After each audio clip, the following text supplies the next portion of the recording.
Bonjour, soyez les bienvenus sur votre première édition de votre émission Réflexion. Aujourd'hui, nous aurons l'immense plaisir d'accueillir un prodige de l'université Gaston Berger de Saint-Louis, un jeune dynamique, président d'amicale et secrétaire général d'une des institutions les plus influentes de l'université. Veuillez accueillir M. Mamour Diop. Sanar Prod, la chaîne qui vous met au cœur des événements. Bonjour M. Diop Mamour, soyez le bienvenu sur notre plateau Réflexion. Monsieur Mamour, nous allons commencer notre entretien qui va se dérouler de manière un peu plus charismatique parce que vous êtes une représentation humble de notre université, un prodige, je peux dire, de l'université Gaston Berger de Saint-Louis avec des exploits accomplis sur votre tâche. J'aimerais savoir, après l'obtention de votre baccalauréat, avez-vous choisi d'être orienté ici à l'UGB ou bien c'était un coup du sort? Voilà, bonjour, moi c'est Mohamed Mamour Diop, étudiant en master 1 de géographie à l'université Gaston Berger de Saint-Louis, parcours espace et société urbaine. Donc, je suis également le secrétaire général de la Fédération des amicales d'étudiants de Saint-Louis. Comme vous l'avez posé bien sûr, lorsque j'ai eu mon baccalauréat en 2017, j'ai été orienté à l'université Gaston Berger de Saint-Louis à la section de géographie. Auparavant, c'était les sciences économiques que je voulais faire en réalité. Mais j'avais eu comme deuxième choix la section de géographie puisque je m'étais très tôt imprégné de ce que, en tout cas, de ce qu'une formation en géographie pourrait donner comme suite. C'est la raison pour laquelle lorsqu'on m'a orienté au niveau de l'UFR de lettres et sciences humaines, plus précisément au niveau de la dite section, là, ça fut un plaisir. Comment trouvez-vous la section géographie du fait des problèmes que vous êtes confrontés à l'issue de votre formation dans le milieu professionnel et dans l'insertion professionnelle? Voilà. Dans le cadre professionnel, moi je me dis que par rapport à la section de géographie, il n'y a pas grand problème. Parce qu'aujourd'hui, il suffit de faire, ou bien il faut faire une formation limitée en géographie pour avoir des problèmes liés à l'insertion. Parce que la géographie, tel que je l'ai défini, est une discipline carrefour, donc qui est à la croisée de plusieurs autres disciplines. Donc l'étudiant qui a la chance de suivre cette formation de géographie, au terme, il a la possibilité de faire énormément de choses. Voilà, c'est pourquoi en tout cas, il n'y a pas en tout cas de grandes difficultés, même si le marché ne donne pas suffisamment d'emplois pour les jeunes qui sont formés dans les universités. Mais quand même pour la section de géographie, on voit qu'il y a des choses assez intéressantes que l'étudiant qui suit la formation après un master, après un doctorat pourra faire. Dans ce sillage, est-ce que vous pouvez nous citer quelques débouchés de la section géographie? Voilà. Déjà, ici en Master 1, nous avons globalement 3 parcours. Maintenant, l'étudiant qui arrive à suivre un de ces parcours, au terme, il pourra faire l'aménagement du territoire. Par exemple, il peut faire également la santé urbaine comme moi, parce que moi je suis géographe spécialiste de la santé urbaine. Donc comment les faits de santé vont se vivre en ville.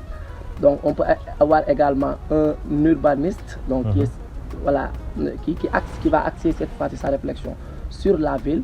On peut avoir des géographes physiciens tels que les météorologues, tels que les climatologues, tels que les hydrologues. Tous ceux-ci sont des géographes et qui sont en tout cas qui parviennent à trouver une insertion dans le milieu professionnel. Sur cette optique, vous vous êtes spécialisé dans quel domaine? Voilà, moi en géographie urbaine, plus précisément sur les questions de santé urbaine. Parce que nous voyons que la question de la santé est une question qui est très pertinente aujourd'hui lorsqu'il s'agit de parler de nos vies. Et c'est la raison pour laquelle nous avons choisi en tout cas cette option comme celle qui va déterminer notre suite de parcours. Étant donné que vous êtes le président de l'amicale LSH, ici à l'université de Saint-Louis, pouvez-vous nous dire votre motivation primitive pour vous candidater à ce poste que vous avez tant convoité depuis des années, je peux dire? Oui.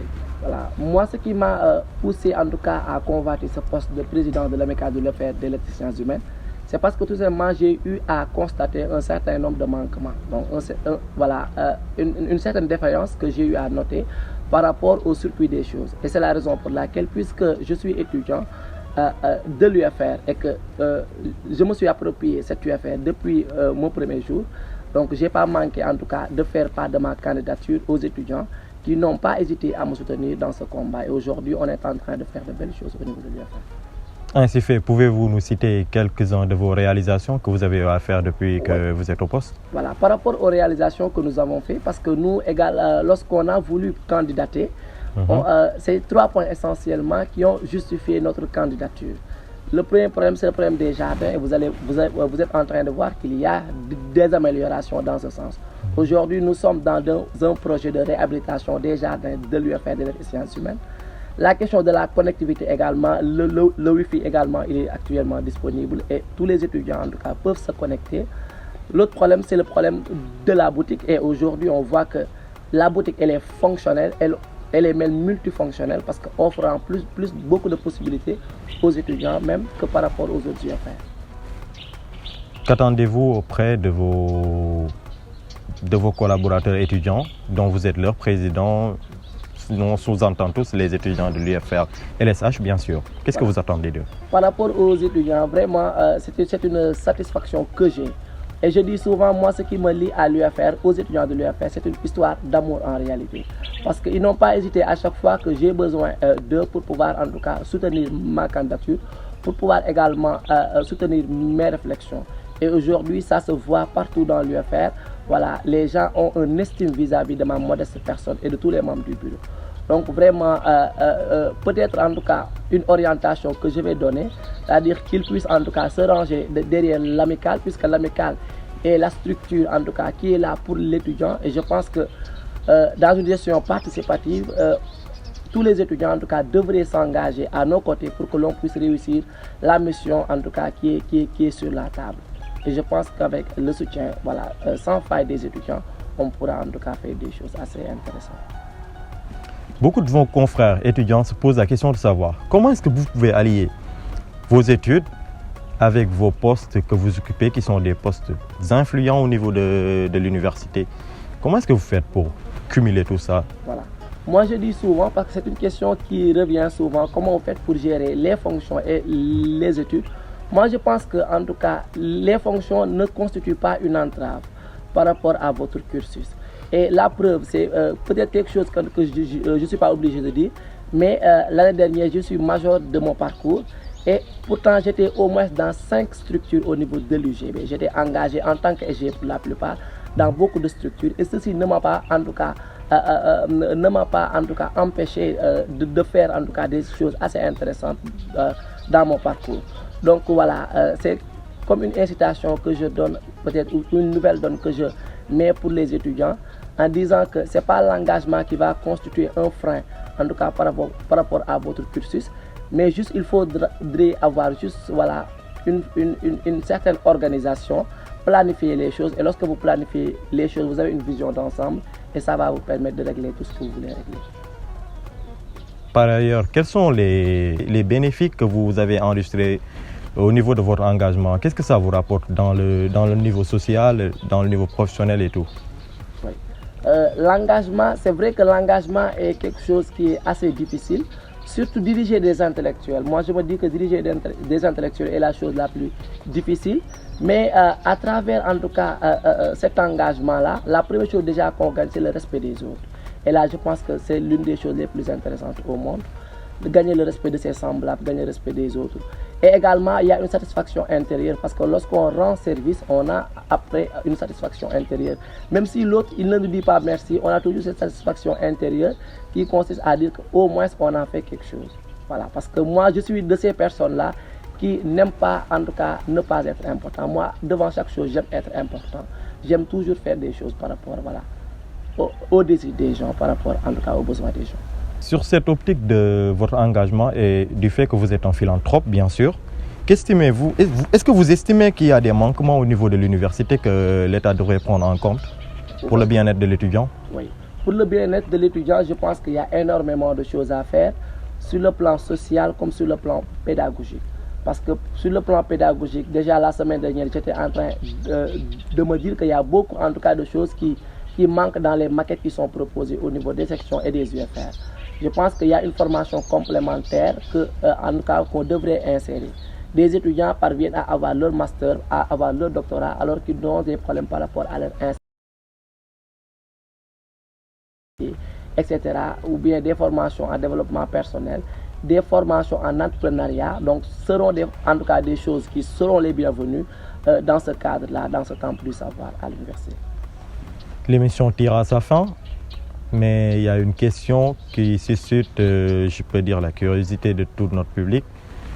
Est-ce que vous comptez vous recandidater durant les prochaines élections qui vont venir Oui, de votre UFR? Oui, là c'est une question que je mettrai peut-être en suspense, mais juste qu'il faudra préciser qu'à l'heure où nous parlons, nous sommes en train en tout cas de dérouler le programme qui a fait que les étudiants ont porté leur choix sur nous. Donc actuellement on est en train de dérouler pour que les étudiants en tout cas ne regrettent pas le choix qu'ils ont en tout cas porté sur nous. Maintenant pour ce qui est du second mandat, donc c'est dans les perspectives, ça peut avoir lieu bien sûr parce que les conditions déjà sont réunies pour qu'un deuxième mandat se fasse. Mais en tout cas ce sont des choses peut-être qui ne tarderont pas à se faire savoir. C'est super, franchement, et nous vous remercions. Si vous avez quelque chose à ajouter, c'est le moment. Voilà. Si vous avez des personnes à remercier, en particulier votre staff, les gens qui vous ont accompagnés depuis le début. Donc je commence déjà par remercier les initiateurs en tout cas de cette émission Réflexion qui offre en tout cas un cadre assez intéressant pour les étudiants de pouvoir parler des problèmes et de pouvoir parler d'eux-mêmes pour pouvoir servir tout simplement de référence et de modèle par rapport aux autres. Je commence déjà par remercier en tout cas Dieu qui nous a permis en tout cas d'être ici, de pouvoir dérouler les choses. Je remercie également les étudiants de l'UFR de lettres et sciences humaines qui ont décidé de me porter donc sur la scène. Ça n'a pas du tout été facile puisque en tout cas les enjeux étaient nombreux, mais malgré tout ils ont porté leur choix sur moi. Et depuis en tout cas le début, ils sont en train de me soutenir dans la mise en application en tout cas des projets que j'ai en tête avec mon bureau. Donc je remercie également mon bureau quand même, qui est un bureau travailleur avec des gens vraiment très impliqués. Je remercie également Sanar Prod, donc, qui a initié en tout cas cette émission-là, cette émission de réflexion, qui en tout cas est une émission assez intéressante, qui va en tout cas permettre aux étudiants de pouvoir s'exprimer, de pouvoir donner leur point de vue par rapport aux multiples questions en tout cas, qui sont des questions du moment, qui sont des questions qui taraudent en tout cas l'espace universitaire. Nous vous remercions. Cher public, comme promis, Sanar Prod vous donne rendez-vous ultérieurement pour une nouvelle édition de Réflexion.